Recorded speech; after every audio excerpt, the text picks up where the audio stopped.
Hello everyone, আসসালামু আলাইকুম। আমি Arif Hasan Shuvo, Arif electric media and pipe ফিটিংসের পক্ষ থেকে আপনাদেরকে স্বাগতম। সম্মানিত ভিউয়ার্স, আজ আমি আপনাদেরকে দেখাবো কীভাবে একটি টিনের ঘর ওয়ারিং করতে হয়। তো যেহেতু আমাদের এটি একটি 2টি রুমের একটি ঘর, তো এখানে আমরা 4টা সুইচ ইউজ করছি। তো আমাদের এখানে 4টি পয়েন্ট হবে। তো একটি হচ্ছে প্যানেল লাইন আর 3টি লাইটের লাইন। তো আমরা এখানে 2টি লাইট ভিতরে দিয়েছি আর একটি লাইট হচ্ছে কর্নারে, রুমের বাইরে যেটা। তো তো এখানে হচ্ছে আমাদের যেহেতু টিনের ঘর, তো আমরা এখানে একটা ফ্যান লাইন নিয়ে আনছি। তো আমরা 1/2 ইঞ্চি পাইপ দিয়ে সম্পূর্ণ কাজটা করছি। 1/2 ইঞ্চি পাইপ দ্বারা আমরা কাজটা করছি খুব সুন্দরভাবে।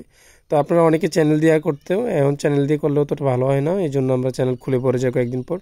তো আমরা 1/2 ইঞ্চি পাইপ দিয়ে ক্লাম দিয়ে মারলে অনেকটা বছর চলে যায়। তো আমরা এই জন্য 1/2 ইঞ্চি পাইপ দিয়ে এই কাজটি করছি। যেহেতু আমার তারের সংখ্যা কম, এই জন্য আমরা 1/2 ইঞ্চি পাইপ লাগাইছি এখানে।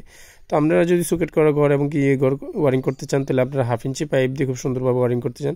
তো আমাদের কিন্তু সিম্পল একটি মেন সুইচ দিয়ে আমরা একটা ওয়ারিং করছি।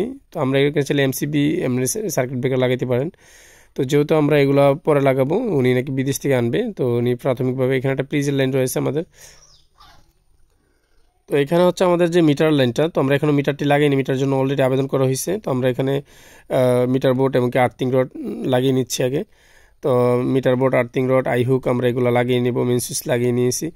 যেহেতু আমার রিসেন্টলি 1 মাসের মধ্যে মিটারটি চলে আসবে, তো আমরা এই জন্য মানে সম্পূর্ণ কাজটি কমপ্লিট করে রাখবো। আমাদের যে কাজটি রয়েছে এটা সম্পূর্ণ কমপ্লিট করে ফেলবো, তো আমাদের জন্য কোনো কাজ বাকি না থাকে। তো এই হচ্ছে আমাদের কাজটি। আমরা মানে আলহামদুলিল্লাহ খুব ইয়ের সাথে সম্পূর্ণ কাজটি কমপ্লিট করছি।